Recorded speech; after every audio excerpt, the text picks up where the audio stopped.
Second फखर जमान की जो wicket थी, अगर फखर खेल लेता, सही हंसो नहीं यार क्या हो गया। अगर ये टाइटल लेके जाते हैं तो इसका मेरे ख्याल में आगे इंटरनेशनली भी बहुत बड़ा इम्पैक्ट होगा। वाह वाह वाह वाह वाह वाह, क्यों पब्लिक सिंपैथी बात कैसे लिया यार अफगानिस्तान के खिलाफ सीरीज है, को वर्ल्ड कप में वर्ल्ड कप थोड़ी है यार। रिजवान ने तर्क किए सट्टेबाज, लाहौर को दे दी शिकस्त, नहीं किया लिहाज। हुसैन तलक खेला 40 के स्ट्राइक रेट से, ले डूबा फिर से लाहौर को, नहीं आया अपनी हरकतों से बाज। जी हाँ यार, कैसा प्ले ऑफ हुआ है ये। 161 का टारगेट दिया मुल्तान ने, 76 पे ऑल आउट कर दिया लाहौर को, वो भी 14.3 ओवर्स में 84 रन से शिकस्त यार, वो भी लाहौर की। लगातार तीसरी मर्तबा मुल्तान फाइनल में यार, बहुत अच्छे भाई, कंसिस्टेंसी आपकी। सबसे बेहतर स्ट्राइक रेट से लाहौर की तरफ से खेला है हारिस रऊफ ने। सबसे तेज गेंदबाजी और सबसे तेज बल्लेबाजी उन्होंने की, लेकिन सिर्फ 15 रन बनाए। पोलार्ड 57 बना गया 34 बॉल पे, 167 का स्ट्राइक रेट। कॉटरल का शाइनिंग स्पेल यार, टू सम इट अप, बताइए क्या लाहौर अच्छा खेला या बुरा खेला या मुल्तान बहुत अच्छा खेला? मैं हूं वाहिद हाशमी, है रफ्तार मुकफारी, पावरफुल पैनल। डायरेक्ट आएंगे सवाल पे, the man the myth the legend. मेरे ख्याल में पिच बहुत अच्छा खेली। ये भी पिच पे? हाँ, क्योंकि जब 15 ओवर में 97 रन बनाए ना मुल्तान में, तो मैंने कहा यार इतनी मुल्तान इतना कम नहीं रन बना सकता, इतने यानी कि उनका पावर है, वो तो आखिर में बना दिए उन्होंने रन ज़्यादा। लेकिन उसी बात पर समझ गया था कि यहाँ बैटिंग करना इतना आसान नहीं होगा, तो मेरे ख्याल में पिच का रोल बहुत अहम था। इसीलिए मुल्तान ने टॉस जीतकर पहले खुद बैटिंग करने का फैसला किया। तो सब यही लग रहा था कि यार पहले क्यों खेले, लेकिन ये बाद में वो सही साबित हुआ कि ये रात में। आज मुझे जो है ना फाद भाई में हल्का सा बुशर ओबामा नजर आ रहा है, जो हर चीज उसामा पे डालता है। भाई कुछ भी हो रहा है उसामा पे डाल दो। हम लोग क्या पिच पे डाल रहे हैं बार बार, एहसान बड़ी होते हैं यार। मेरे ख्याल में तो पिच से ज्यादा टॉस का है, और जैसा कि शाहीन ने भी बाद में कहा कि हम भी पहले बैटिंग कर रहे हैं। हाँ, तो लेकिन एक छोटा सा मेरे पास स्टैट भी है कि लाहौर कलंदर ने 7 मरतबा जो है वो बैटिंग फर्स्ट की, 7 मैचेस वो जीते। और इस तरह लाहौर कलंदर ने 4 मरतबा सेकंड बैटिंग की और वो 4 मैच हारे। तो हाँ, तो बहरहाल ये एक बहुत बड़ा फर्क था, और रिजवान ने बड़ा सही अक्लमंदाना फैसला किया जिसका उन्होंने फायदा उठाया। Now this makes sense. I stand corrected. Mas. I think pitch की भी गलती नहीं है और टॉस की भी गलती नहीं, नजम सेठी की गलती है। ठीक है, इतनी बेकार विकेट बनाते हैं यार। मतलब प्लेऑफ चल रहा है यार, कुछ पिंडी की विकेट होती मजा तो आता। 70 पे 100 के अंदर टीमें आउट हो रही है, बेकार यार हम मजे को बैट्समैन हैवी क्यों कह रहे हैं? मतलब ये भी एक बात है ना। देखिए एक्सप्लोसिव बैटिंग, ऐसी बैटिंग विकेट थोड़ी सी तो अच्छी हो कि थोड़ी तो बैटिंग फेवर हो।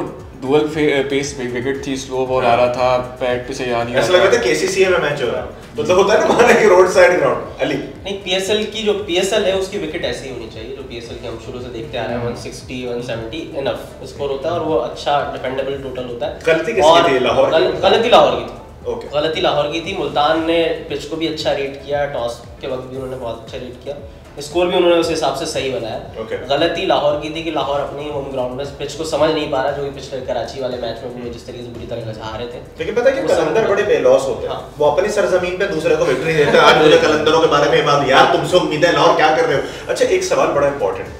Simon dual half way across Multan की इनिंग्स रिजवान को बड़ा क्रिटिसाइज कर रहे थे और इतने हार्श अल्फाज इस्तेमाल कर रहे थे कि this is simply not on, something like that he said. उन्होंने कहा कि यार आप 120-30 के स्ट्राइक रेट से 13 ओवर नहीं खेल सकते।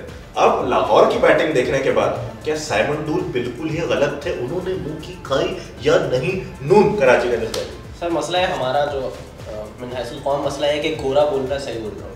ओके, तो हमारा ये, लेकिन साइमन डुअल का मसला है कि वो बॉलर रहे, शायद उन्हें बैटिंग का इतना इल्म नहीं है। तो भाई आप पिच को रेट किए बगैर आप किसी पे कैसे तनकीद कर सकते हैं? मुझे तो बाबर पे उन्होंने तनकीद, हालांकि वो बात सही थी उनकी, बाबर पे जिस तरीके से, क्योंकि मास कहता है ना वो बात ठीक थी। लेकिन मैं समझ रहा हूँ, साइमन डुअल की बात ठीक थी, लेकिन मसला ये कि वो बहुत ज्यादा तनकीद कर रहे हैं, खासतौर पे हमारे जो स्टार बैट्समैन है। नाज़रीन आप ये बताइएगा कि ये अली का वाकई बुक्स था या अली ने जेन्युइन कमेंट दिए हैं नून? यार मेरे ख्याल में साइमन डॉल उसी वक्त गलत साबित हो गए जब लाहौर ने अपनी बैटिंग स्टार्ट की, लेकिन उसके बाद जब हुसैन तलत का आउट हुआ तो उसके बाद तो उन्होंने सर्फ खा लिया। ये लाहौर वो टीम ही नहीं थी जो आज जो लाहौर की असलियत है। ये क्या किया ये हुसैन तलत जिस तरह से आउट हुए हैं, ये क्या हो रहा था वहां पे? अच्छा, I think that was the only thing normal about today's match. Exactly, Hussain Talat जो है वो ऐसे ही आता है, ऐसे ही जाता है। तो apart from that very well. मास क्या नाम क्या था इनका, जरा बताइएगा। Simon Doull. Simon Doull. जी साइमन डल की कमेंट्री मुझे समझ नहीं आ रही, मतलब यार विकेट होती है कोई 113 की स्ट्राइक रेट से खेल रहा है यार, आप पहले जाके विकेट तो देखो। जब मैच शुरू होता है पिच रिपोर्ट में उन्होंने विकेट देखी नहीं, या क्या चश्मे लगा के आए थे, क्या कर रहे हैं भाई? ओके सो यू बिलीव वो बेजा नहीं, मतलब वो गोरे हैं तो मतलब कुछ भी बोल सकते हो। साइमन डूल को पता चल गया कि मैं वाहिद कमेंटेटर हूँ जो डिस्कस हो रहा हूँ पूरे पैनल में। हमने कहा कि मैं हर जगह पे ऐसी कोई ना कोई बात करूँ कि मैं डिस्कशन में रहूँ। शोशा छोड़ के तो यानी कि वो अंग्रेजों के शुएब जट बने हुए। इंपॉर्टेंट बात नहीं शुएब भाई, लव यू।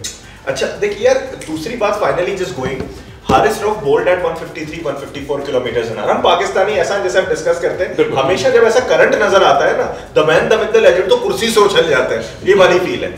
क्या लाहौर को ये पॉजिटिव एटलीस्ट देना चाहिए या फिर शाहीन को स्क्रूटनाइज करना चाहिए? क्यों आ रहा है छठे नंबर पे? That is a legitimate question. I start of with mass.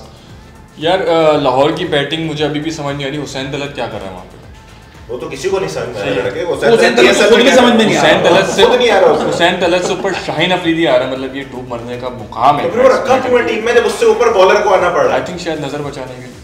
अच्छा यार, ऐसा आपकी तरफ आऊंगा, एक थोड़ा बताइएगा कि शाहीन का छठे नंबर पे आना ज्यादा बेहतर है या फिर चाहत फतेह अली खान का गाना गाना? मेरे ख्याल में चाहत फतेह अली खान का गाना, यानी वो इतना बड़ा है। यार देखें, ये जो कप्तानी के मामलात हुए हैं ना इस दफा के, जी कप्तान right from the you know reading from the front tiger, ये यार ऐसा क्यों हो रहा है? ये हम क्यों इस तरह के कप्तानों को ये रोल मॉडल्स बना रहे हैं कि जी आप कुछ भी हैं, आपको बैटिंग आती है, आपको बैटिंग नहीं आती, लेकिन आप मैच बचाएंगे और आप ये साबित करेंगे कि मैं कप्तान हूं और मैं लीडरशिप क्वालिटीज रखता हूं। No no. तो the man the myth the legend, ये शाहीन का मूव समझ में आ रहा है?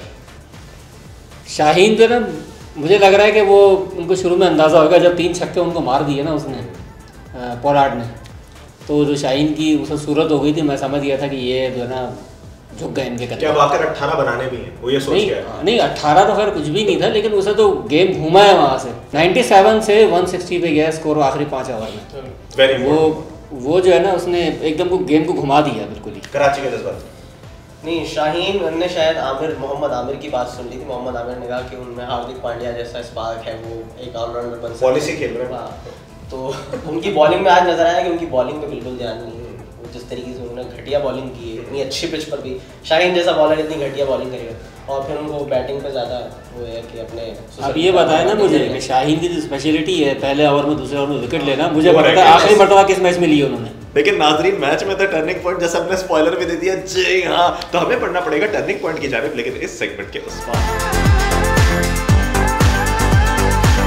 कमिंग टू द पॉइंट, यार आपके नजदीक टर्निंग पॉइंट क्या था? यार इसने स्पॉइलर दिया, मैं इसकी तरफ पहले आऊंगा। Sir the man the myth the legend, वही पोलार्ड का शाहीन को एक ओवर में 3 छक्के मारना। यू बिलीव वहां से टेम्परामेंटली, क्योंकि वो उसने बिल्कुल ही उनकी समझे कि उनके कल्ब पे हमला कर दिया ना कि शाहीन ही पिटी है। छोटे काफ वाला बड़े काफ वाला, तो वाले का छोटे वाला का मास क्या ऐसा। यार शायद आप लोगों को हैरत हो, लेकिन जो हुसैन तलत का जो आउट हुआ है ना, मुझे ऐसा लगा कि सारी दुनिया की जीतें एक तरफ हैं और उस विकेट के बाद लाहौर कलंदर की हार एक तरफ है। Hussain Talat has never missed an opportunity to miss an opportunity. उसने सारे मौके खोने के सारे मौके खोए हैं। मास टर्निंग पॉइंट क्या कह रहे अली? सर टर्निंग पॉइंट आज का ये था कि उसामा मीर ने राशिद से अपना बदला जो लिया। यार स्टैंड अप शो नहीं है, वो बाद में करेंगे ओतेरी पे। यही है किला टर्निंग पॉइंट है, नहीं पूरा मैच ढूंढ लिया। नाज़रीन ओतेरी के प्लेटफॉर्म को फॉलो करते रहिएगा, कॉमिक मटेरियल वहां पर आ रहा है, वो भी रफ्तार का ये जी हां जैसे स्नेक जोक मारा। अच्छा वेरी गुड पॉइंट। अब मैं मास से सवाल नहीं करूंगा बल्कि करना लास्ट टाइम। देखिए 2 टर्निंग पॉइंट थे। एक तो टॉस, विकेट ऐसी थी कि वो सेकंड इनिंग्स में आई डोंट थिंक और बेहतर होती बैटर्स के लिए। सेकंड फखर जमान की जो विकेट थी, अगर फखर खेल लेता, सही हंसो नहीं यार क्या हो गया, अगर फखर खेल लेता तो मैच अलग हो सकता था। हाँ, फखर का यानी कि यू बिलीव जो अनवर अली ने उसको टाइमली निकाल दिया, क्योंकि you never expect Anwar Ali ऐसी पीच ऑफ द डिलीवरी कराएगा। बैम्बूजल कंप्लीटली वो होता है बैम्बूजल, वो बम्बूजल नहीं, उसमें बैम्बू भी नहीं है।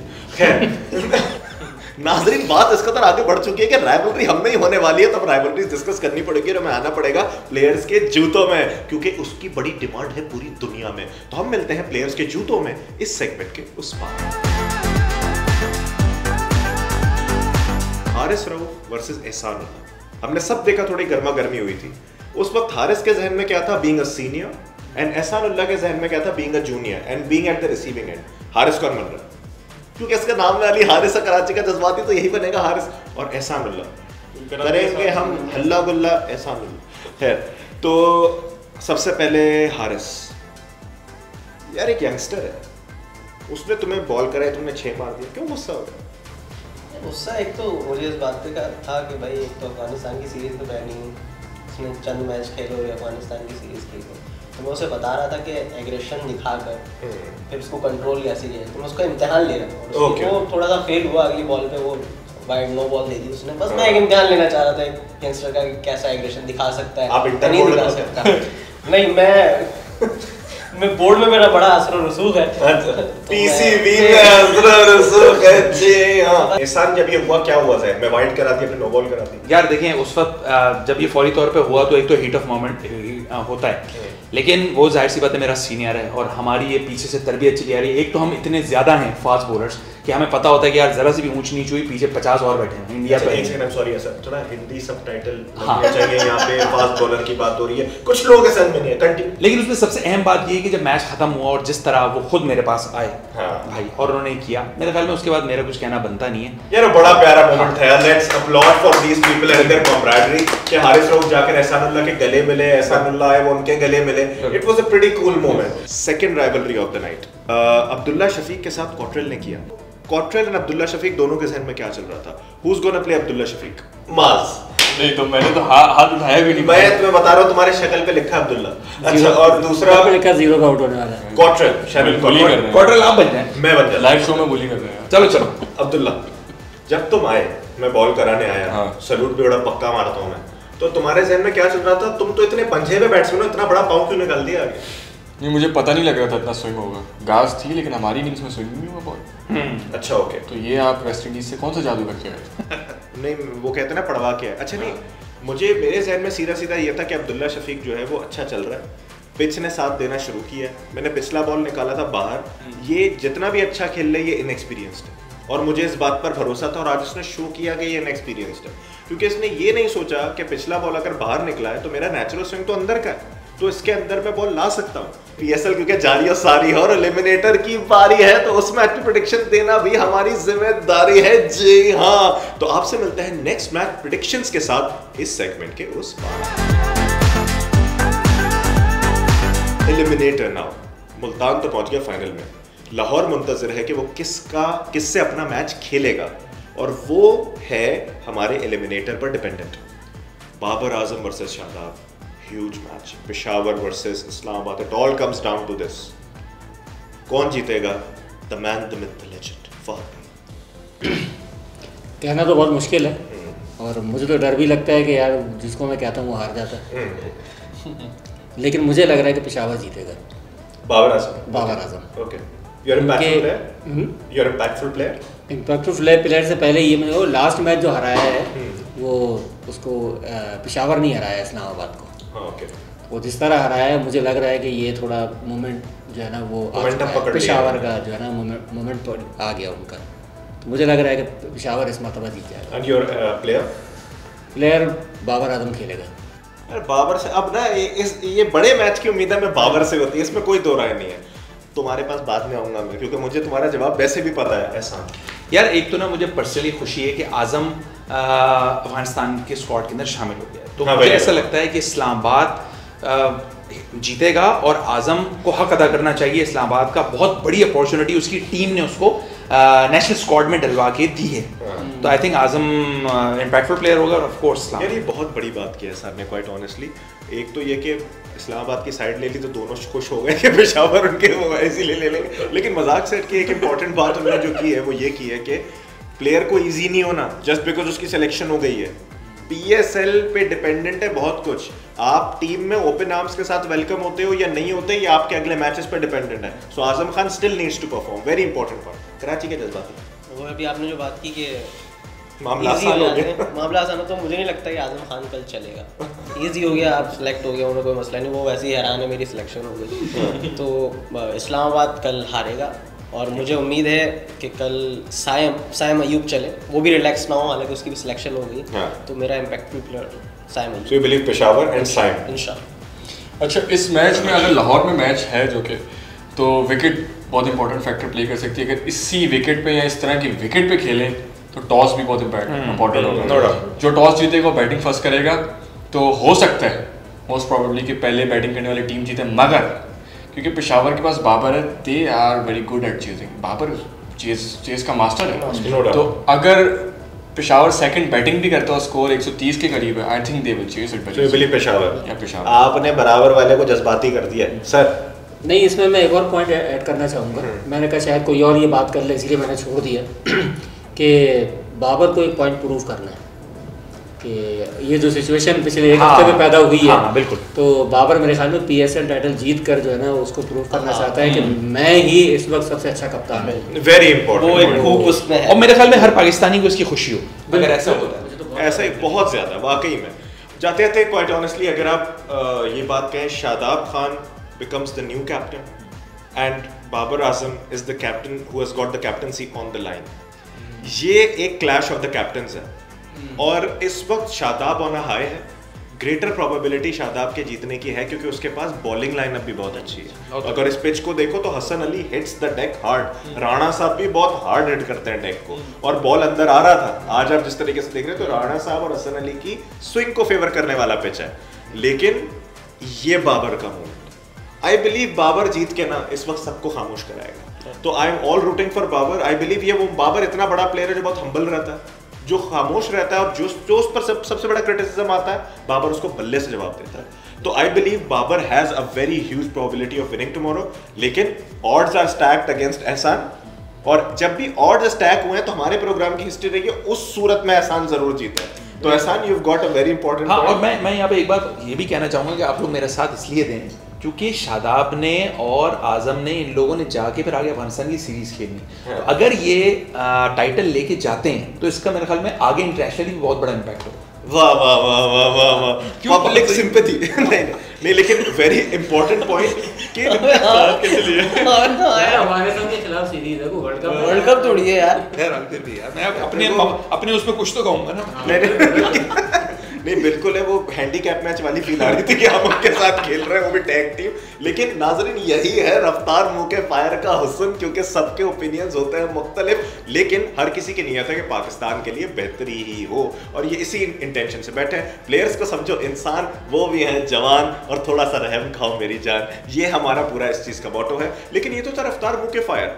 आप और बेहतरीन कंटेंट भी रफ्तार के प्लेटफॉर्म पर देख सकते हैं, चाहे वो फेसबुक, चाहे वो इंस्टाग्राम, चाहे वो यूट्यूब, चाहे वो ट्विटर। रफ्तार का कंटेंट मिलेगा आपको हर जगह पर, और अब तो हमारी क्लिप्स भी लोग चला रहे हैं अक्रॉस द बॉर्डर। जी हाँ, तो रफ्तार बुके फायर आज के लिए आपसे हम चाहते हैं इजाजत, लेकिन कल हमें जरूर ज्वाइन कीजिएगा। एलिमिनेटर बड़ा इंपॉर्टेंट मैच है, लाहौर भी मुंतजिर है, हम लोगों को एक्साइटमेंट हो रही है, हमारा कैमरामैन भी पागल हो रहा है। इससे पहले कि पागलपन बढ़ जाए, हम सबको दीजिए आज के प्रोग्राम से इजाजत। अल्लाह ने क्या